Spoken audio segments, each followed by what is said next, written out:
Boy, I did a whole. Anyway, this is Kiss Shorty Gaming Nation. Like, share, and subscribe to the channel.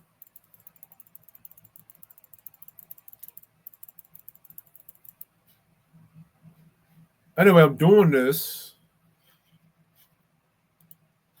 in a response to a video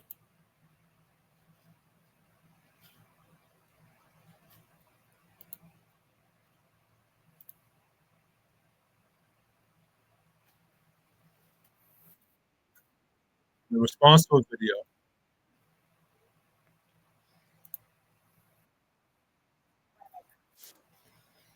So this is a response to the. So let me make sure I share it.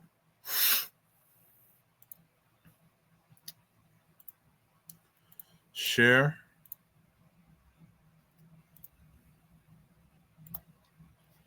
So this is a response to this video I made. I'm responding to this, and then I'm responding to this. All right.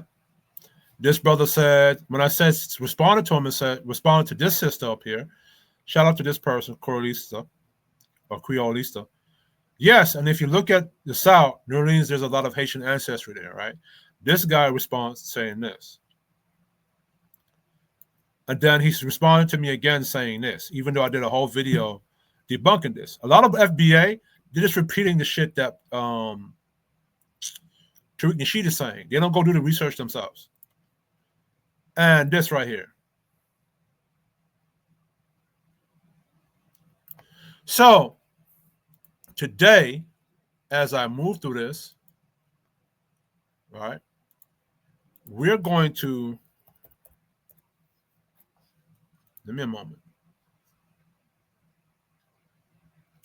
Okay. So we're going to I'm going to show you today how, oh shit, I didn't even add this shit to the stage. My bad. Fucking up. So if you look down here, this is what I'm responding to right here. Right? He said this to me about Lana Pihal. Then he said this.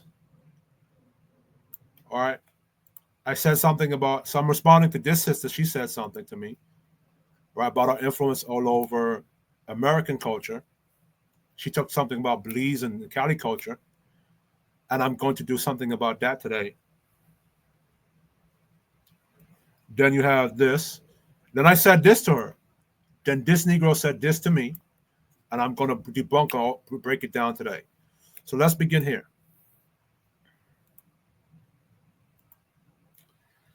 The historical backdrop, French colonial networks. Before Haitian Revolution, France controlled Saint Dominique, modern-day Haiti, its richest colony, and Louisiana. So yes, both territories are part of the same French imperial system. So the funny thing about his response to me is that two things could be true at the same time. You could have white French that was there, Canadians that was exiled there, and they could be importing slaves back and forth. So two things can be true at the same time, FBA. All right, movement of enslaved Africans, movement of free blacks, and the migration of French planters and their enslaved labor within the same empire. This means enslaved people, Creole culture, and even African religious practices were already circulating between Haiti and Louisiana before 1791. When the Haitian Revolution broke out, 1791, 1804, it caused massive migrations of Haiti. White French planters fled with their families and enslaved people. Free people of color, Guerres de Fleur Libres, fled to many, I guess Libres means free, and color is color, right? So common sense, right? Many were mixed race, French-speaking, educated, and Catholic. Some enslaved Africans were forcibly moved with these refugees. Key migration waves. So from this time to that time, early stage refugees first go to Cuba, Jamaica, and Puerto Rico. From this time to that time, the largest wave arrives in New Orleans, about 10,000 people, including 3,000 free blacks and 2,700 enslaved Africans. This nearly doubled New Orleans' population overnight. These refugees brought Creole French language, African voodoo, drumming, and cuisine, and musical sensibilities. So yes, I am correct Thousands of Haitians, both free and enslaved, were imported into Louisiana because of the Haitian Revolution. Two things can be true at once, dummy. Alongside Haitian arrivals, Louisiana also received white French elites who fled the Revolutionary and Napoleon's War, Acadians, Cajuns, French-speaking exiles from Canada, expelled by the British, right, from that time to that time, Irish indentured servants, and other European elites. Because what used to happen was a lot of those indentured servants from like Ireland or the UK, they did things in Europe or Canada. And so they could either face debt, imprisonment, or they were sent to the 13 colonies as indentured slaves to serve out their time, right? So by 1809, New Orleans was French-speaking gumbo of white Creoles, black Creoles, mixed-race free people, African slaves, right, Acadians, Spanish settlers, and Canary Islanders. These populations coexisted and intermixed. Louisiana wasn't just white, French, or black Haitian. It was both, layered with Caribbean, African, and European elements at the same time. We're going to break it down today. It's not either or, it's a both and. So yes, Louisiana and New Orleans had French, Acadian, exile populations.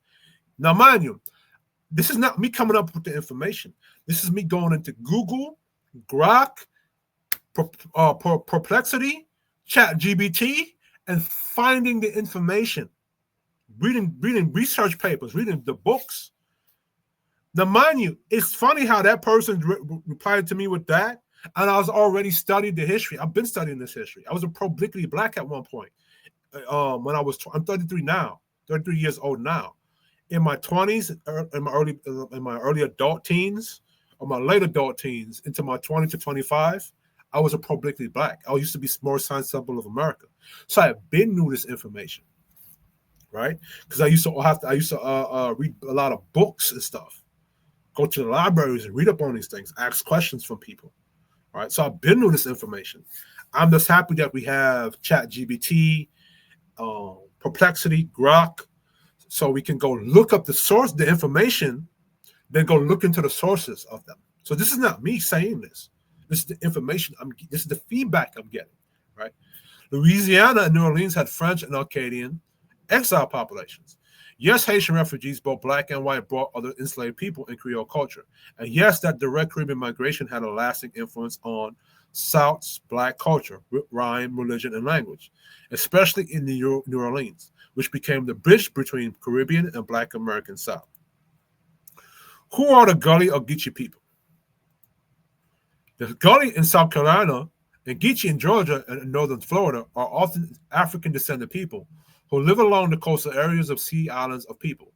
South Carolina, especially Charleston, Georgia, northern Florida, sometimes part of coastal North Carolina. They are descendants of enslaved Africans who were brought aboard to work on rice, indigo, and cotton plantations during 1600s and the 1800s.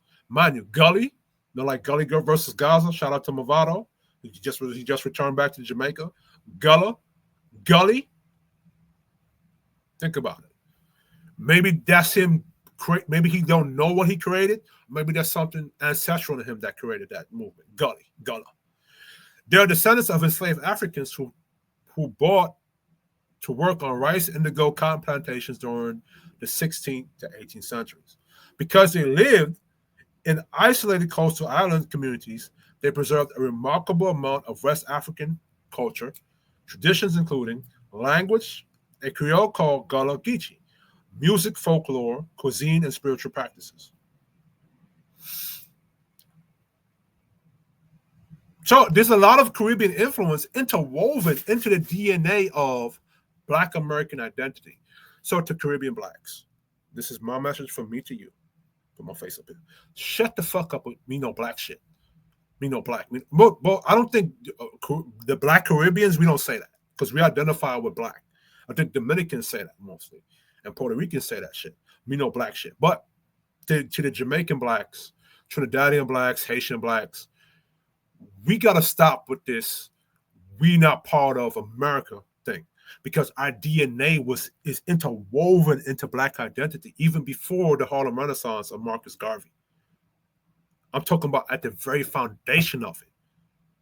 So whether we like it or not, we are part of the Black American experience. We gave a lot of our identity into Black American culture. Our forebears did, right? Gullah Geechee culture is a fusion of West African cultures, primarily from Sierra Leone, Senegal, the Gambia, Angola, and Ghana, especially the Mendi, Wolof, Yoruba, and Congo peoples. Caribbean influences because enslaved Africans often came through the Caribbean islands first, Barbados, Jamaica, St. Kitts, etc., before being sold to the U.S. South. So yes, many of the enslaved people in the South Carolina and Georgia had Caribbean seasoning before they arrived in the American South. That's why the Gullah Geechee language and tradition share similarities with Caribbean Creoles like Jamaican Patois, Barbadian Bajan, and Haitian Creole. It's like Ebonics for Black people, right? That's what you can look at Creole, right? Creole is like Patois is Ebonics for proper English or the British English. Bajan is like another version of Ebonics. Creole is like Ebonics for French, right? Got my phone right quick. Why are they sometimes called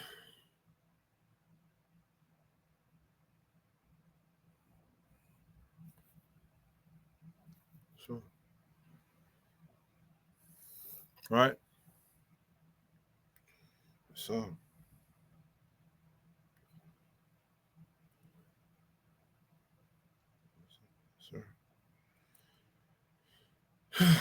so the term Gullah and Geechee have multiple local pronunciations.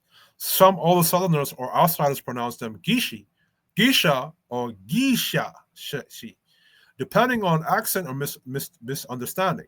Historically, Gullah likely comes from Gola, an ethnic group from Sierra Leone and Liberia. Geechee may come from the Kisi people from the same region or from Ogeechee River area in Georgia. So when you hear Geechee people, a Geechee wars, a southern or Bahamian dialect is probably a colloquial or misheard form of Geechee or Gullah. The real migration connection between the Gullah Geechee and the Bahamas. After the U.S. Civil War in the 1860s, some free Gullah people migrated to the Bahamas for work in agriculture, sponging, and maritime trades. Likewise, Bahamians migrated to Florida and Georgia for work, which led to shared dialects and customs. Both groups maintained African-based oral traditions, call and response singing, basket weaving, and ancestor venerations. That's why you'll sometimes hear people in the Bahamas or coastal Florida saying Geechee or Geechee.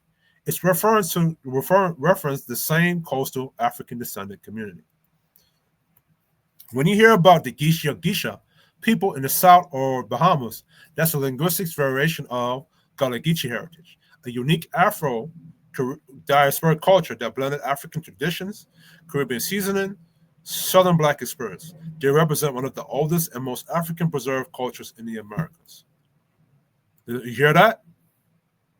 So, Caribbean is interwoven into Southern culture.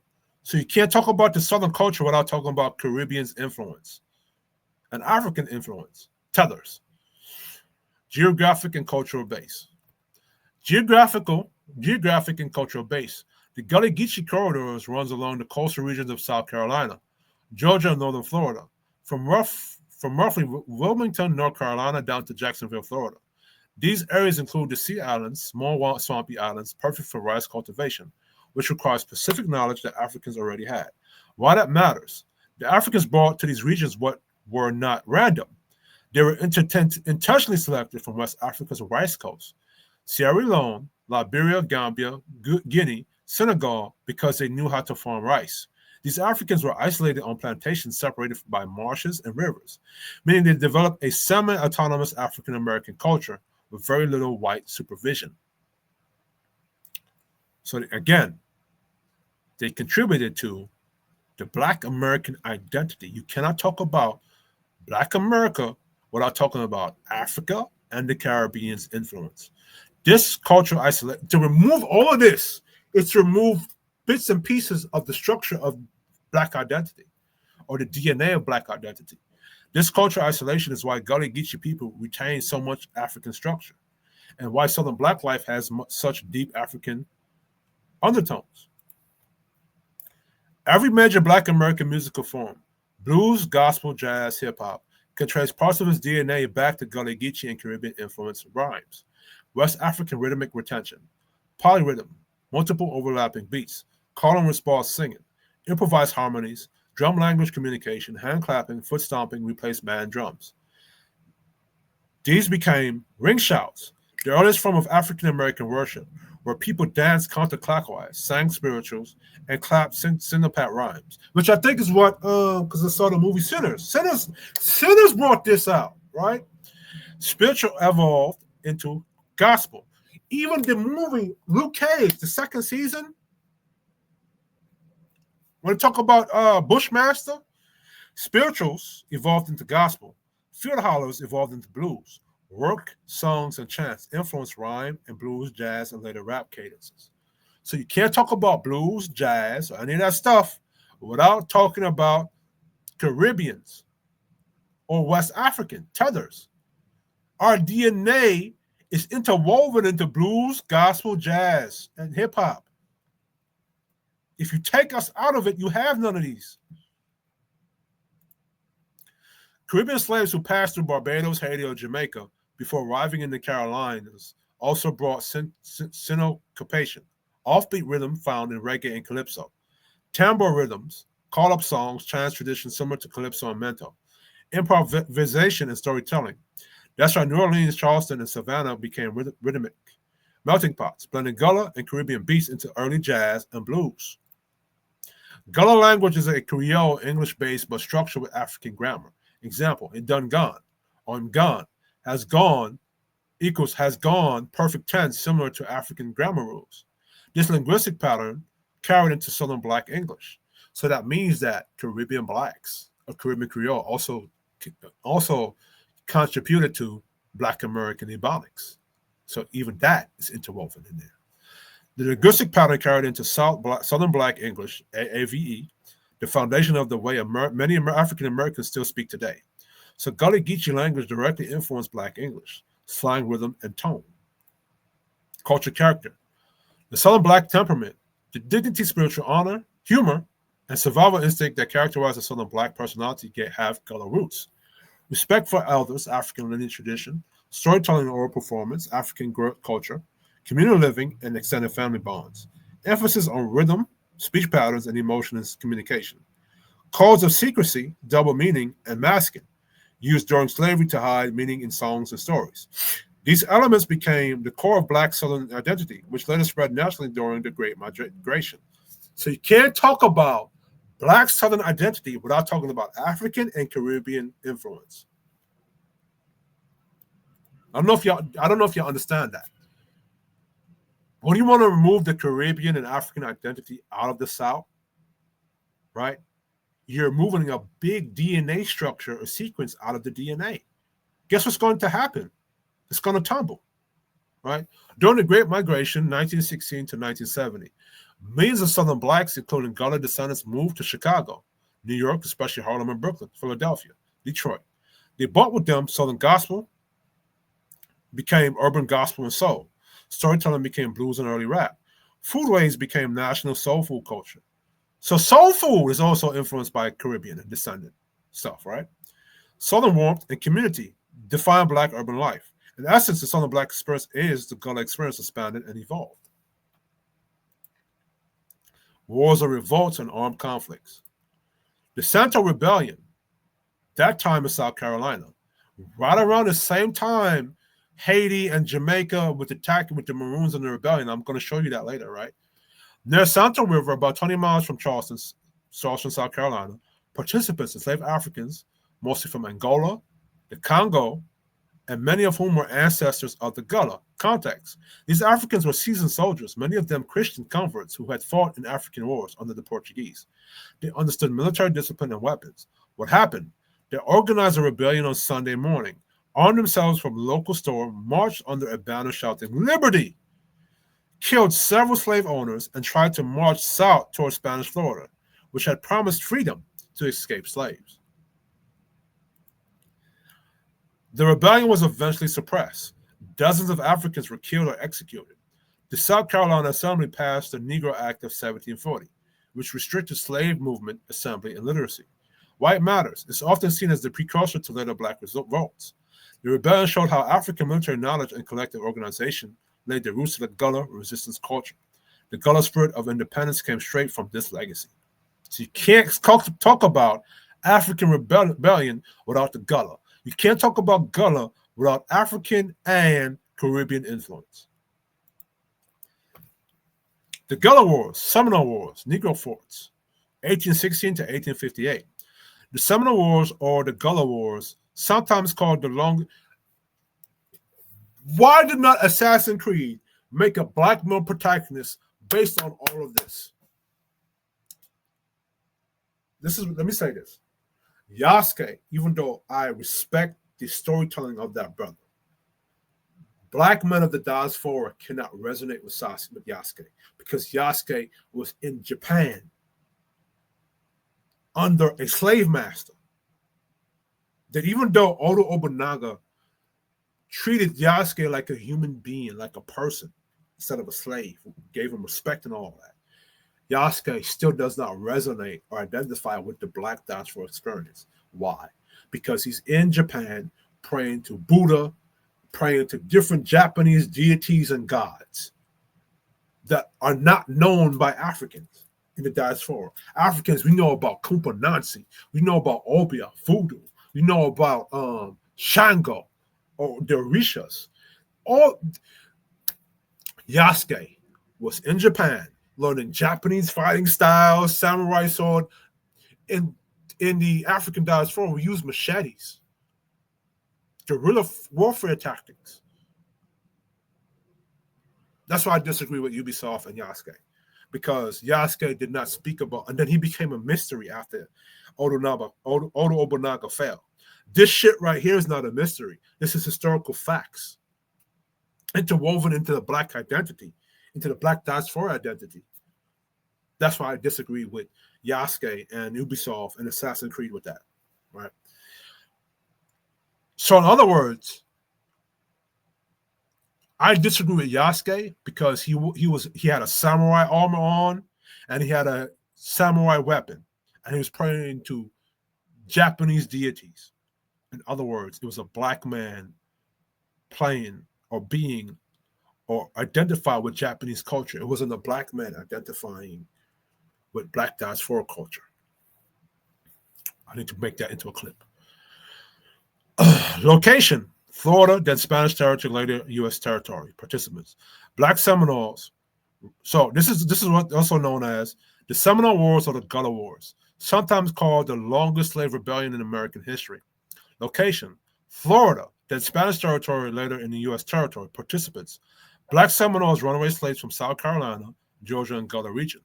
Native Seminoles, Creek, Miccosukee, etc. Free Blacks, Maroons, and runaway Africans. U.S. Army and militias.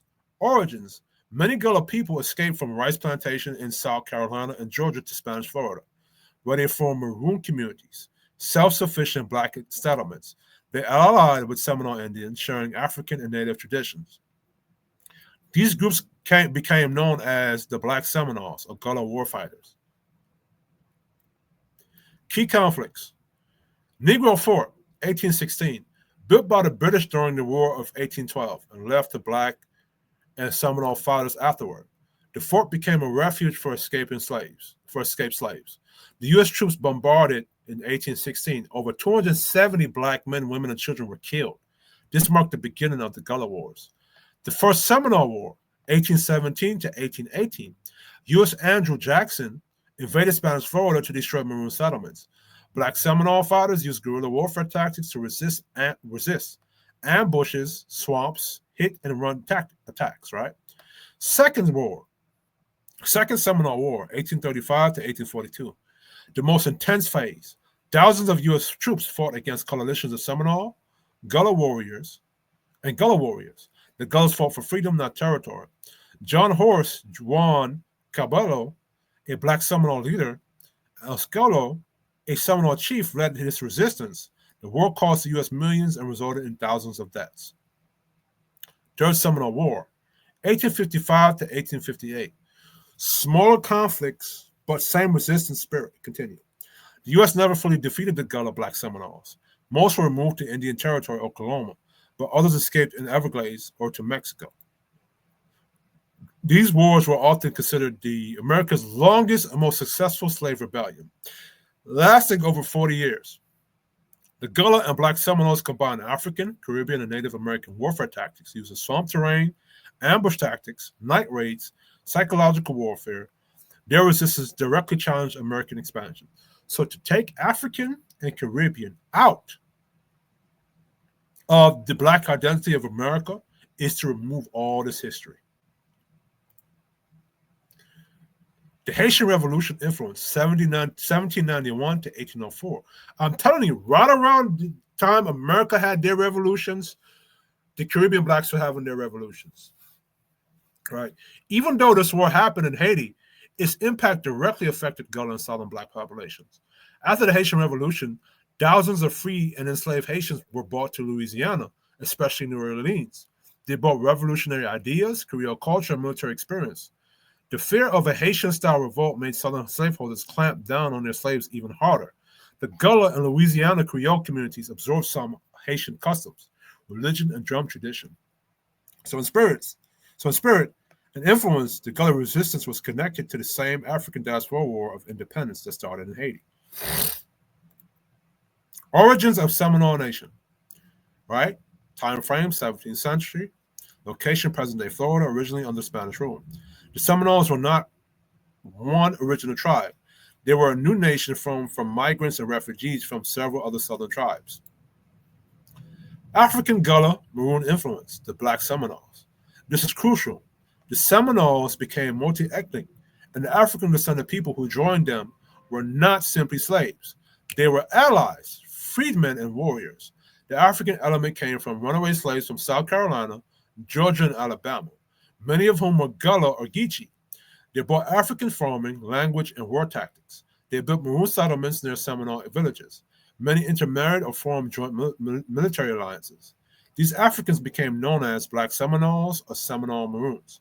They played a major military role in Seminole Wars, aka Gully War, sometimes leading battles and negotiations themselves. It comes from the name Seminole. It comes from the Spanish word Cameroon, meaning wild, untamed, or run away. The word was used for escaped slaves, Africans who ran away from plantations, and natives who left the Spanish-controlled mission. The word Cameroon evolved into Seminole, into Creek language, then Seminole in English. So the very word Seminole literally means run away or free person. Seminoles as a freedom nation. By the 1800s, the Seminole represented something unique in the Americas. Multi-ethnic confederations of free Native and African peoples, united by a shared anti-slavery and anti-colonial stance, practicing African-style governance, chiefdoms and councils, blended with Native traditions. They lived by a simple code: no man can own another man. This is why they resisted U.S. expansion so fiercely, and why the U.S. government classified these Seminole Wars as both Indian Wars and slave rebellions. So when we say Seminole, we're really talking about Black and Native alliance of free peoples, arguably the most successful anti-slave coalition in early U.S. history. Maroons in Jamaica, right? In Jamaica, Maroons refers to a group of formerly enslaved Africans and some indigenous Arawak people who escaped plantation slavery and established free independent communities, often in rugged mountain backcountry terrain. These Maroons, so look here, Jamaican niggas. We got to get out our feelings. Well, not my feelings. It should be okay for Black Americans to speak on our history, especially if they're getting it accurate and correct. That's like it should be okay if we speak on their history, especially if we get accurate and correct, right? We're brothers that's influencing each other. And our DNA is interwoven into the Black American identity. So if somebody like the Angry Man or Tommy Sotomayor or any of those people speak on our culture, it's our cousins speaking on their own ancestral shit. So a lot of Jamaicans, we got to get up out our feelings sometimes, bro. These Maroon communities fiercely resisted British colonial rule and early Spanish-English regimes and won treaties guaranteeing their autonomy, notably the treaty in 1739 and 1740. Key communities include Accompong, Leeward Maroons, Moortown, Windward Maroons, formerly Nanny Town, Charlestown, Scott Hall. Right? Key figures, male and female. Queen Nanny of the Maroons, sometimes called Granny Nanny, a legendary leader of the Windward Maroons in eastern Jamaica, Blue Mountain region. She is celebrated for her leadership in guerrilla-style warfare as priestess and for maintaining Maroon morale and culture. Less widely known, but still important. Female Maroon community leaders and ritual figures are harder to document in colonial records, but the oral traditions, especially in Moortown, venerate women in ritual, spiritual roles, right? My fault. Kojo, also Koji Joe, leader of the Leeward Maroons in western Jamaica, signed a treaty with the British in 1739 that formally acknowledged their autonomy. Accompong, brother or close kin of Koju, leader of a compound town among the Leeward Maroons. Koi, a significant Windward Maroon leader among the Eastern Maroons during the conflicts. A lot of my family are Maroons, right? So my mother side, her mother and her grandmother was Taino or Arawak, I think she said. And then her father was black, and her mother was Maroon black, and then her father's father was Jewish or some shit like that. My father now, his father's mother was Syrian, and his father's father was Maroon black. So it's mainly Maroon black, with the exception of a Jewish on my mother's side, and then a Syrian on my father, who was on my father's side, right? So, but predominantly, my majority of my lineage is encompassed of Maroon black, with the exception of the Jew and the Syrian. So, all right, the first Maroon circle between British and Maroons. So I already read about the peace treaties, I think.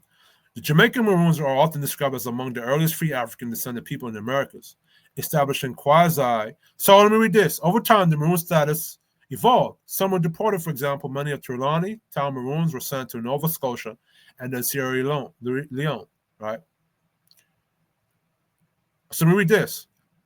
So now, this right here, the peace treaty of 1730-40 established conditional autonomy for the Maroons, land grants, recognition for their communities, but with the condition to capture run down runaway slaves. So that's been a controversial clause amongst the Maroons, because you had two factions of Maroons, right?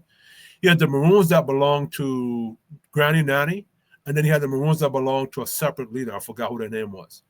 And their disagreement was this treaty. The Granny Nanny now, or Nanny, she was the one that said no, she disagreed with that clause, and she went about her way, separate way. So now you had Maroons that were fighting each other along with the British, which was crazy, right? But for you FBA, a lot of you have FBA blacks that are treacherous to you, like the the crime bill that majority of the Democratic Black Caucus agreed to, and Tariq Nasheed. Cultural historical significance. Jamaican Maroons are often described as among the earliest free African descendant people in the Americas, establishing quasi-sovereign communities. Their legacy of resistance knowledge of terrain, military strategy, ambush knowledge of mountain terrain, communication via hum, horn, or bang is deeply embedded in Jamaican cultural memory. Their spiritual traditions in African religion, Aken, Ashanti, Congo, and syncretized with local practices, persist in Maroon communities. In the French colony of Saint Dominique, so this is the Maroon and the Haitian Revolution, right? So now, Tariq Nasheed is going to do the Haitian Revolution. He's going to do something about the American Maroons. He cannot talk about the Maroons nor the Haitian Revolution, one, because it would defeat his whole FBA logic. Two, he can't talk about the Maroons without talking about the influence of the Caribbean, the Gully Gully Wars, any of that. So we're going to see how he's going to gloss over those things. In the French colony of Saint Domingue, present-day Haiti, Maroon communities enslaved who escaped and formed free communities in the mountains, played a significant role in the build-up to the Haitian Revolution, 1791 to 1804. Notably, some individuals associated with Jamaica or passing through Jamaica became leaders in the revolt. Key figures: Dutty Boukman, a vital figure in the Haitian Revolution, born, or at least enslaved in Jamaica, or arrived there before being sold to Saint Dominique. He famously presided over the voodoo ceremony of Bous Kaman in August 1791, considered the symbolic beginning of the revolt. Francos Macondo, a Haitian Maroon pre-spiritual leader in the colony prior to the revolution, his rebellion in the 1750s is seen as a precursor to the larger revolt. The connection is not always direct military assistance from the Jamaican Maroons to Haitian revolutionaries, but more shared cultural ethnic linkages, resistance tactics, and diaspora communication networks. For example, many key actors in the Santa Dominique had been enslaved in other Caribbean colonies, including Jamaica, and brought knowledge of Maroon strategy. The Jamaican Maroons' success and treaties with the British served as a model of free black autonomy. In the Caribbean, Jamaican Maroons had achieved freedom decades before Haitian independence. Some historians argue that the British fears in Jamaica of Haitian revolution influenced how the British dealt with Jamaican Maroons in the 1790s. Example, deportation. Haitian Maroons and revolutionaries used tactics similar to Maroon resistance, mountain hideouts, guerrilla warfare, unity across African ethnic groups, and African-derived ritual spiritual leadership, voodoo, to mobilize. Jamaica's role, while not necessarily sending mass troops, the Jamaican Maroon legacy and presence of Jamaican-linked individuals like Bookman created intellectual and cultural resonance. Some argue that the Jamaican Maroon example helped people conceive of the free black polity, right? How Maroon history is extended into the Americas. Maroon communities exist not just in Jamaica and Haiti, but across the Americas. Suriname, Brazil, Colombia, Panama, the southern U.S. And a lot of you don't know, with the Panama Canal, there were a lot of Jamaicans that migrated there to help them build up the canal. So a lot of Panamanians have Jamaican ancestry in them, right? Etc. The Jamaican and Haitian Maroons fit into this broader pattern of Maroonage, escape, refuge, resistance. Jamaican Maroons were deported to places like Nova Scotia and Sierra Leone, so the diaspora extends into Africa and North America. The Haitian Revolution's legacy, which included Maroon participation, spilled into the Americas by influencing abolitionist movements, Black consciousness, and slave resistance in the U.S. and Caribbean. So, you can't talk about Black consciousness, resistance, movements without Haitian and Jamaican influence. To remove the tethers from the Black identity is to remove this history. In the U.S. South, Maroon-like communities, example, Black Seminoles, showed the network of escaped Africans and Native Americans resisting slavery. These networks were influenced by Maroon traditions from the Caribbean. I wonder if the type of the sheet is going to acknowledge that. Many of the Africans who ended up in North Carolina and the Dirty Colonies first passed through the Caribbean slave ports like Barbados, Jamaica, or St. Kitts before being seasoned and resold to the mainland. The Caribbean was training ground of plantation systems.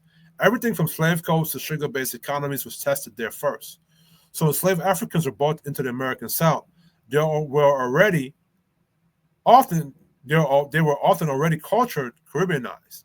They carried Congo, Akan, Yoruba, and Igbo traditions that had already blended into the Caribbean. These early Africans also brought their music, drumming, and religious patterns, Obia, Mayal, Proto-Voodoo, etc., that would later influence early Black American folk spirituality. Translation: before there was Black America, Caribbean Black culture had already influenced how Africans adapted, resisted, and survived in the Americas, right? Before there was a Black America, Caribbean Black culture had already influenced how Africans adapted, resisted, and survived in Americas. That's the logic. Again, to remove Caribbean Blacks from Black identity is to remove all this history. I don't know if y'all understand. It's like you're trying to bake a cake, but now you're going to take away the sugar, the milk, and the eggs. You're not going to have a cake, right? During slavery, revolt, spirituality, and transfer of knowledge. Caribbean revolts like Taki's Rebellion, and we're going to go into that, sent shockwaves across the Atlantic world American slaveholders knew of these revolts and feared them. Enslaved Africans heard of them and drew inspiration. Now, I'm going to read the story. And again, this is why I disagree with, and I'm going to clip this. This is why I disagree with. Let me put my full face up there. Full face up here.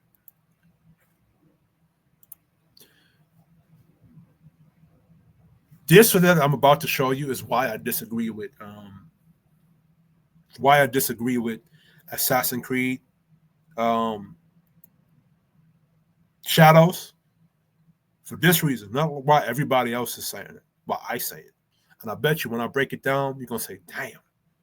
Right. This is why I disagree with it, because we have plenty of African black male protagonists that were tapping into their voodoo spirituality, their African spirituality, and their African pantheons and deities. Right. Yasuke does not resonate with the black diaspora experience. He doesn't, because he's wearing Japanese armor, Japanese armament, running around with Japanese swords, unlocking Japanese secrets, praying to Japanese deities. When I show this one, you're going to understand why I disagree with Assassin's Creed Shadows.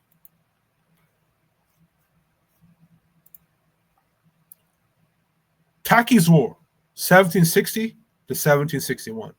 Taki's War, also known as Taki's Rebellion, was an uprising among Jamaican and Kenyan slave people from Ghana that occurred in St. Mary Parish, Jamaica, against the British from 1760 to 1761. Right?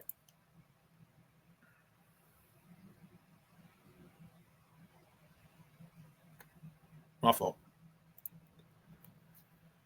Other ethnic groups from Ghana, including Akayim, Nazima, Fanta, and Ashanti, took part in the rebellion. The rebellion was led by Taki, also known as Takai, who was from the Fanta ethnic group.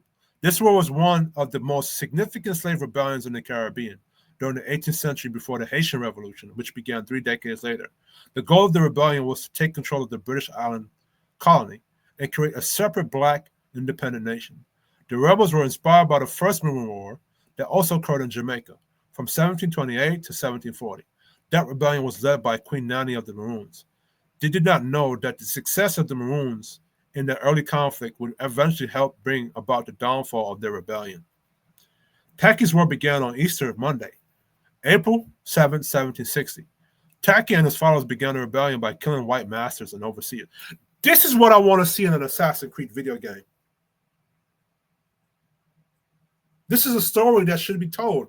Black men in their rawest masculine form, calling on Shango, calling on all the African deity pantheons for warlike strength to uprise and defeat their slave masters. This is what the game I want to see.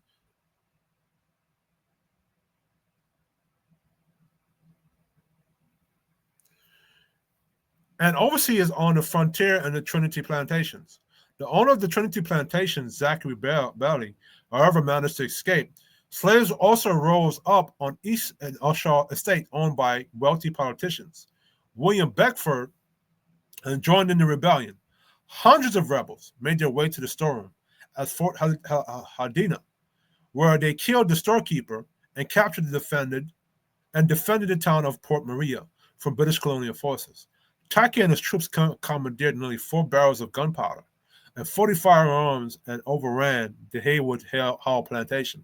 By this point, more than 400 people had joined Taki and his followers.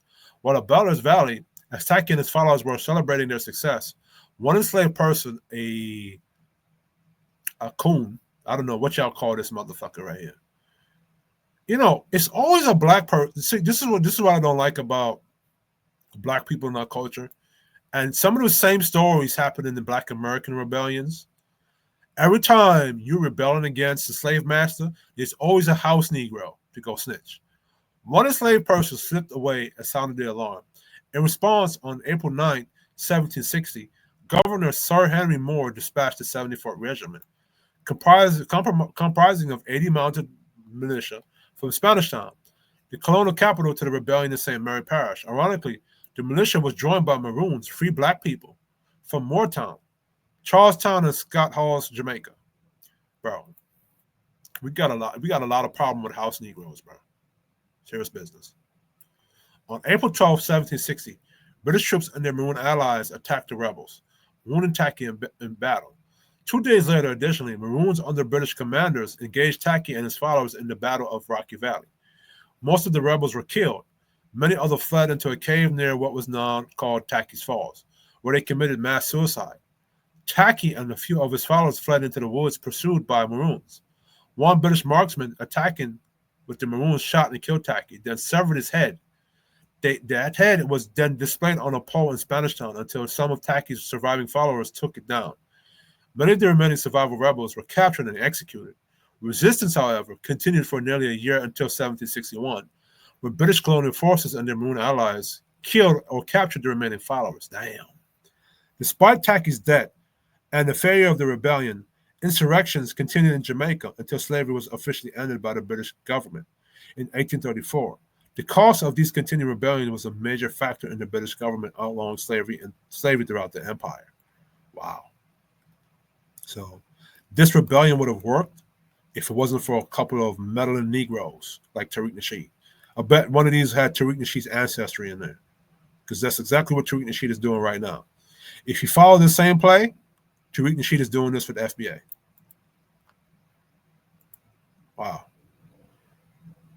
If you study many of the Black American groups, like W. Du Bois, turning on Marcus Garvey, that's one. Like when you look at what's his man name? When you look at what's his black leader name? Al Sharpton, Messy Jesse, and these people. A lot of these people, come to find out, they were working behind the scenes with a lot of our enemies.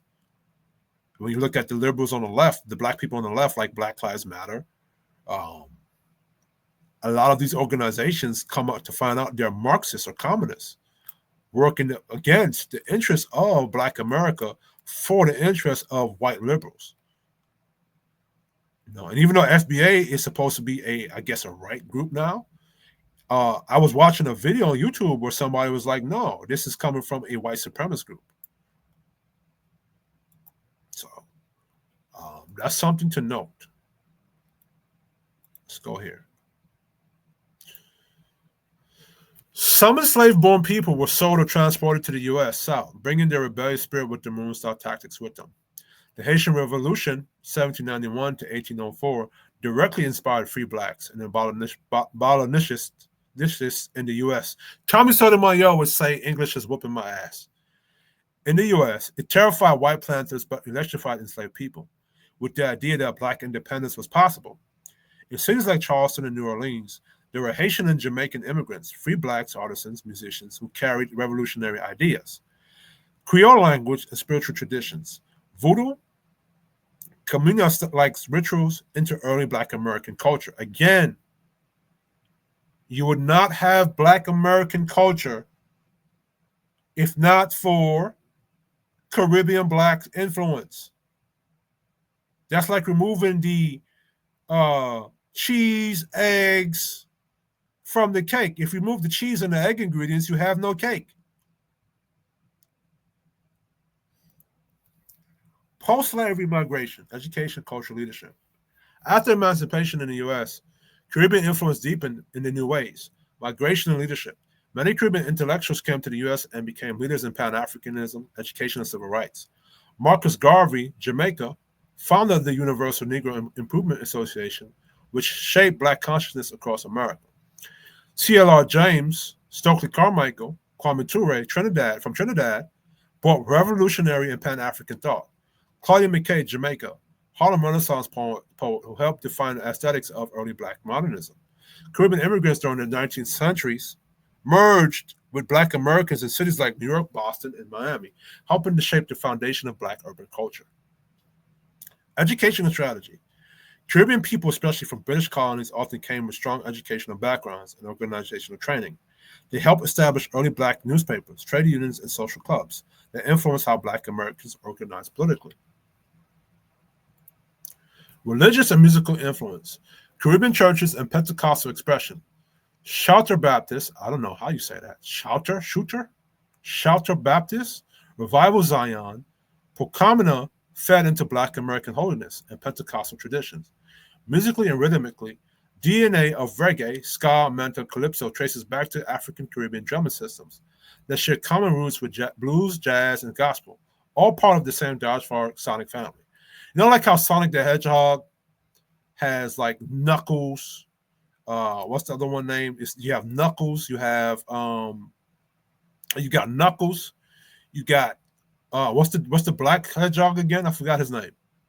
Knuckles, Sonic, and you have different variations of Sonic. All his brothers and siblings and shit, right? This is what this is. We're part of the same Sonic family, right? The foundation of Black Americans cannot be told without the Caribbean form, the first slave ships that passed through the islands, to the Maroon Wars of Jamaica, to the revolution in Haiti, to Garvey's movement in Harlem. The Caribbean has been both the testing ground and the heartbeat of Black resistance. The Caribbean didn't just influence Black America, it helped birth it. And I'm going to say that non-apologetically. I don't care how much memes or jokes Tariq and she want to crack on me, if you want to call me whatever you want to call me. I have some names for Black Americans to call y'all. You want to call me jerk chicken? I'm gonna call you pork back juice. You want to call me whatever you want to call me. The Haitian who founded Chicago, Jean-Baptiste Point de Sable. I hope I said that correctly.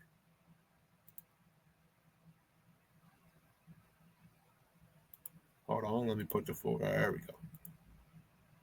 The Haitian who founded Chicago, it's absolutely true that the founder of Chicago was a Black man of Haitian descent. His name was Jean-Baptiste Point de Sable, sometimes written du Sable or Point de Sable. Quick breakdown. In Saint Dominique, present-day Haiti. He was born 1745, right? Ethnicity, mixed race. His father was French. His mother was an enslaved African woman. Education and travel. As a young man, he traveled north through French Louisiana and up Mississippi River Valley, long before the U.S. existed. Settlement around 1770s to 1780s. He built a trading post and a permanent home on the north bank of Chicago River, at the site that would become downtown Chicago. Legacy, widely recognized as the founder of Chicago, the city's first non-indigenous settler. Married a Native American woman, uniting African indigenous and indigenous heritage. Operated on one of the earliest multicultural trade networks in the Great Lake region. Officially honored in 1968 with a downtown monument, and a museum is named after him. The Dissouble Museum of African American History. What that means culturally. This is one of the most ignored yet powerful examples of Caribbean contributions to Black American foundations. A Haitian man born in the Caribbean, educated under French colonial rule, founded one of America's most iconic cities. That's not mimicry, that's direct innovation. Again, to deny Caribbean Blacks' influence on the foundation of America is like removing the breadcrumbs, the eggs, the milk, the whipped cream from the cake. If you do those things, you have no cake. Let's go into Belize. So to the sister, Creolista, I got you, baby. Brazilian influence on Los Angeles Black culture. Now for the Belizean and LA connection, which is much more modern, 20th century, but is culturally significant. Historical context. Belize, formerly British Honduras, has a long history of migration to the U.S., especially after the 1960s. Many Belizeans settled in South Central Los Angeles, Compton, and Inglewood, areas already heavily Black American in population. By the 1980s, 1990s, there were tens of thousands of Belizeans in LA, making them one of the largest Caribbean origin groups in the region. Because Belizeans are both Caribbean and Central American, they brought a hybrid culture, English-speaking like Jamaicans, Creole-based slang like Belizean Creole, strong Afro-diaspora spirituality and community bonds, love for sound system culture, dancehall, and Garifuna drumming traditions. In Los Angeles, this blended into Black street culture. Some Belizeans joined early LA gangs, Bloods, and Crips, and helped shape their structure and slang. Belizean American artists, DJs, and community leaders helped to bring Caribbean rhythm and fashion into West Coast hip hop aesthetics. Even foods like rice and beans, plantains, and stewed chicken. Phrases like brethren and Irie became locally familiar through Belizean neighbors. So while Jamaica gets credit for Caribbean flavor in hip hop, Belizeans quietly embedded their culture into the West Coast Black identity, especially in South Central. Broader implications. Caribbean Black people were never outsiders to Black America. They were the architects, contributors, and innovators from the very beginning. In the South, the Gullah Geechee world carried Caribbean seasoning. In New York, Caribbean immigrants shaped Harlem, hip hop, and Pan Africanism. In Chicago, a Haitian literally founded the city. In LA, Belizeans infused West Coast Black culture with Caribbean accent. Every corner of Black American story has a Caribbean echo in it.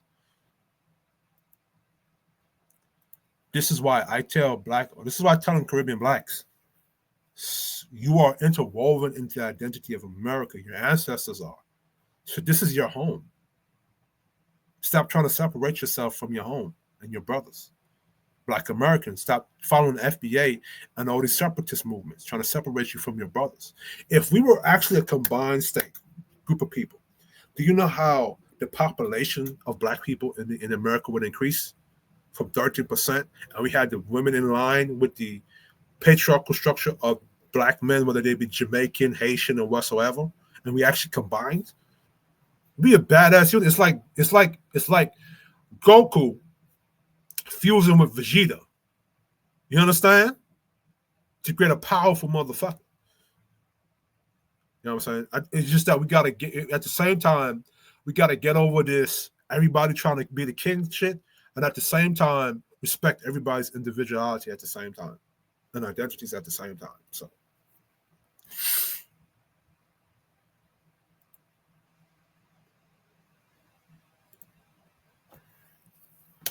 the two main Black identities in Belize, Creole people. The Creoles are the core Afro-Belizean population, descendants of enslaved Africans brought by the British to cut logwood and mahogany. Their ancestry is mainly Akan, Ghana, Igbo, Nigeria, Congo, and Yoruba. The language Brazil Creole is closely related to Jamaican patois and Bahamian Creole. The Creole were urbanized early, forming the base of Belize city culture and politics and education.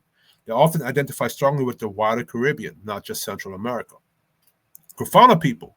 The Garifuna story is one of the most powerful in Afro diaspora. They descend from enslaved Africans who survived the 1630 shipwreck near St. Vincent, intermarried with indigenous Caribs, and built a free African indigenous nation that fought the British for over a century.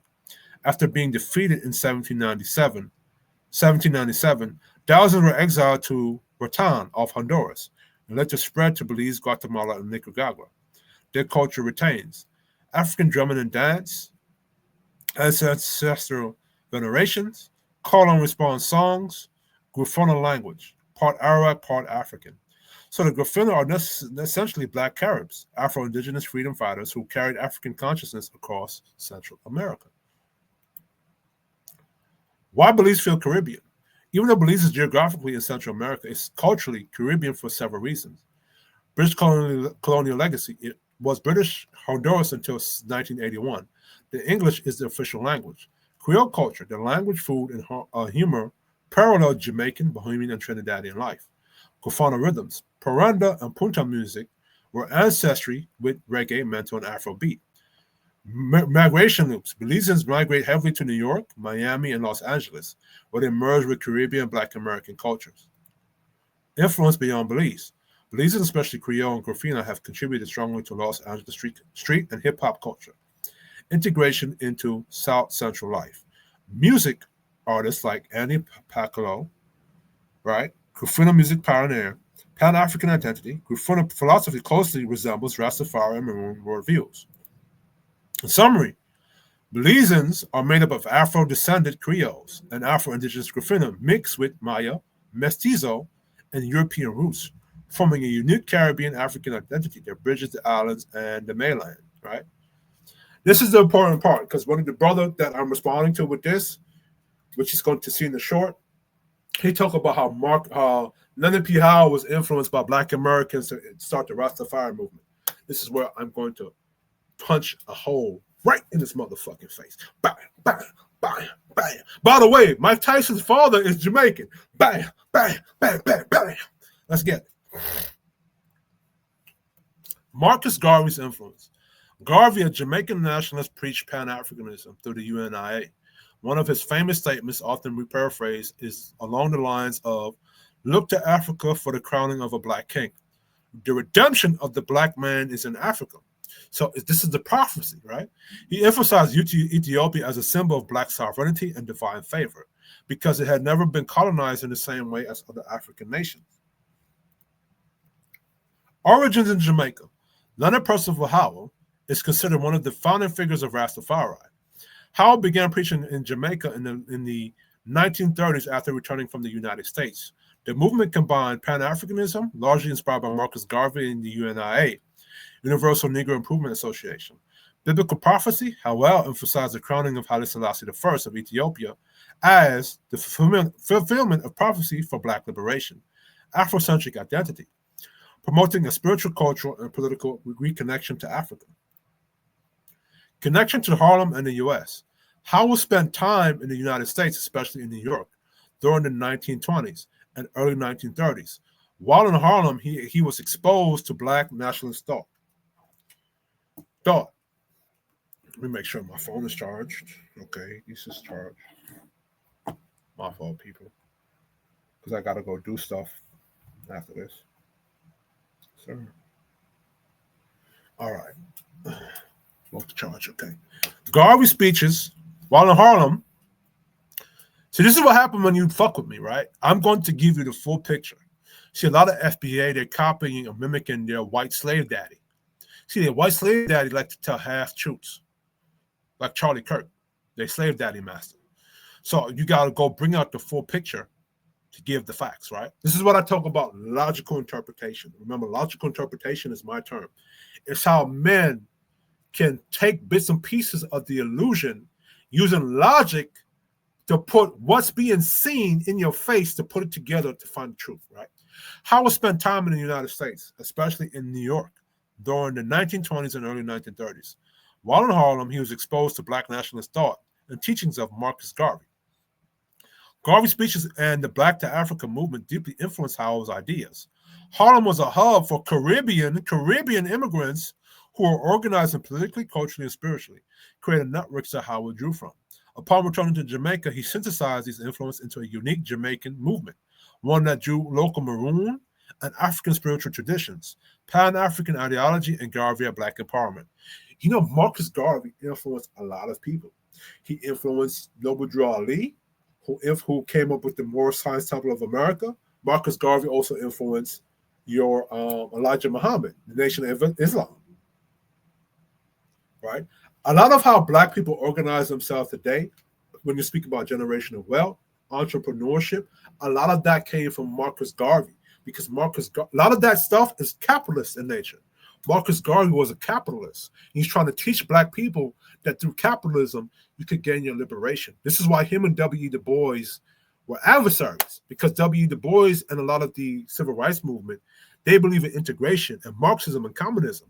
Marcus Garvey said, no, we need to come up with, remember, Marcus Garvey, he spoke to the grassroots poor Black American because he himself came from a grassroots poor, I want to say working class Jamaican, and I might do a whole history about Marcus Garvey. So because Marcus Garvey, he came from a working class Jamaican family, from a working class Jamaican people, he was able to talk to the working class Black American, right? So, you know, when you talk about newspapers, when you talk about organizing, when you talk about entrepreneurship, business, that a lot of nationalism, that a lot of FBA tries to mimic today, a lot of that is Marcus Garvey's framework. And they try to deny Marcus Garvey by saying he was influenced by I forgot who the person was they're talking about. So, and then they try to denounce Marcus Garvey by saying he spoke to some KKK member. Well, last time I checked, Tariq Nasheed, he's married to a half-breed that has a Jewish stepmother. So should that disqualify Tariq Nasheed? Because he's married to a Jewish person, a white person. Because when you look at the Jews, they believe you are of the mother. So technically, his wife is Jewish, and technically his kids are Jewish by the Jewish own logic. So do you deny Tariq Nasheed? While in Harlem, right? Upon returning to Jamaica, so they already read that. The Harlem Jamaica feedback loop. Harlem exposed Caribbean blacks to new black nationalist ideologies, newspapers, and organizing methods. Caribbean immigrants returned home with this consciousness, which fueled the spread of new cultural movements like Rastafari. So Rastafari is inherently Jamaican. Its philosophical and political underpinnings were transatlantic, linking Harlem, Marcus Garvey, and Jamaican grassroots activism. Rastafarian doctrine originated in Jamaica with Leonard P. Howell, but its intellectual roots were influenced by Harlem's black nationalist movement and Marcus Garvey's Pan-African vision. So remember, the black nationalist movement was inspired by Marcus Garvey. The Pan-African vision was inspired by Marcus Garvey. All these things were Jamaicans inspiring this. So Leonard P. Howell, a Jamaican, was inspired by Jamaicans and Caribbean blacks, not Black Americans. Howell was also Jamaican living in the U.S. for a time and was exposed to Pan-African thought. He did not get the idea of Haile Selassie as the Messiah from Black Americans. His inspiration came from Marcus Garvey's Pan-African vision. Jamaican cultural contexts included Maroon resistance tradition, Obeah, and Afrocentric spirituality. In the 1930s, Howell synthesized Garvey's call to Africa, Ethiopian symbolism, Jamaican Afrocentric spiritual traditions. This created a uniquely Jamaican religious and cultural movement. Key takeaway: Leonard P. Howell was inspired by a fellow Jamaican, Marcus Garvey, not by Black Americans. The Rastafari movement is a Jamaican-born synthesis of Pan-African thought and local African-Caribbean culture. It just happens that it shares themes with broader Black diaspora consciousness. Marcus Garvey pathetic statement. Right? This is what inspired Leonard P. Howell. In 1920, Marcus Garvey declared, "Look to Africa, when a Black king shall be crowned, for the day of deliverance is at hand." This statement, often referred to as Garvey's prophecy, was a clarion call for Black people worldwide to recognize the impending rise of African leadership and the restoration of Black dignity. This is important.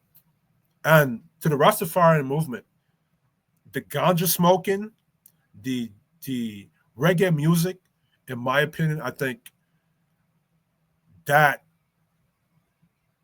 you allowed the ganja smoking, and even though I love reggae music, I think y'all forgot that this prophecy right here is the core center point or the soul that inspired the Rastafarian movement. I think y'all forgot this. Remember, Rastafari is a Black power, Black empowerment, nuclear center to it. Which means this thing that Marcus Garvey said laid the groundwork for Rastafarian movement. This is the force. The ganja smoking and all that other extra shit, it distracted y'all from the core point. This is why I understand when Rastafari said you can't be a white person and say Rastafari, because it echoes this. Garvey's words were not mere rhetoric. They were deeply rooted in his Pan-African philosophy and vision of Black empowerment. He emphasized the importance of Black people worshiping a God who reflected their own image, stating, "If the white man has the idea of a white God, let him worship his God as he desires. Since the white people have seen their God through white spectacles, we have only now started out to see our God through our own spectacles. We shall worship him through the spectacles of Ethiopia." This ideology laid the groundwork for the Rastafari movement, which emerged in Jamaica in the 1930s.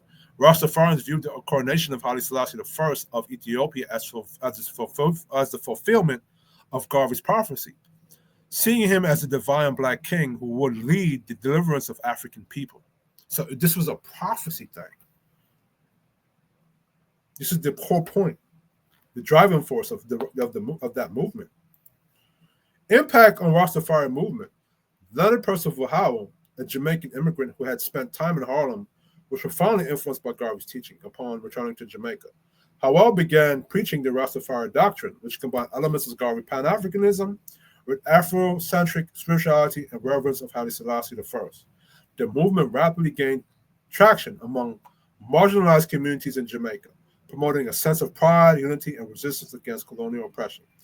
Rastafarian beliefs and practices such as wearing the dreadlocks, the use of the term I and I to denote unity, and the rejection of Western societal norms, becoming the symbol of cultural identity and defiance. This is why you call Jamaicans Benjamin, because we can step out of a social hierarchy and then go create our own self-sustaining one, right? The wolf is like a sigma, right? Right, so that's the end of that story. Of course, FBAs are going to find a way to Negro explain themselves out of this or to nigger this up. By the way, the word nigger, a nigga, a Negro is not exclusive to Black American identity, right? When you look at the shipping manifest of a lot of the Jamaican slaves or the Caribbean slaves, on the documents had Negro, nigger, and all that stuff on it too. So that's not a word that belongs exclusively to Black American identity. You know what I think is happening? I think what's happening in the Black culture, you have the communist Marxist structure going on, where W. Du Bois wanted to talented tent to define what Black is. So I think that's what's going on, right? It's a communist Marxist thing going on in Black culture, and they want to kick the vital components to Black identity, which is Caribbean, out of it, which you're going to remove a lot of the history of Black identity if you do that. Anyway, this is Kiss Shorty Gaming Nation. Whole point of this is to get Caribbean Blacks and Black Americans to get together, bro. We are one people. We're the same people. We influence the Black.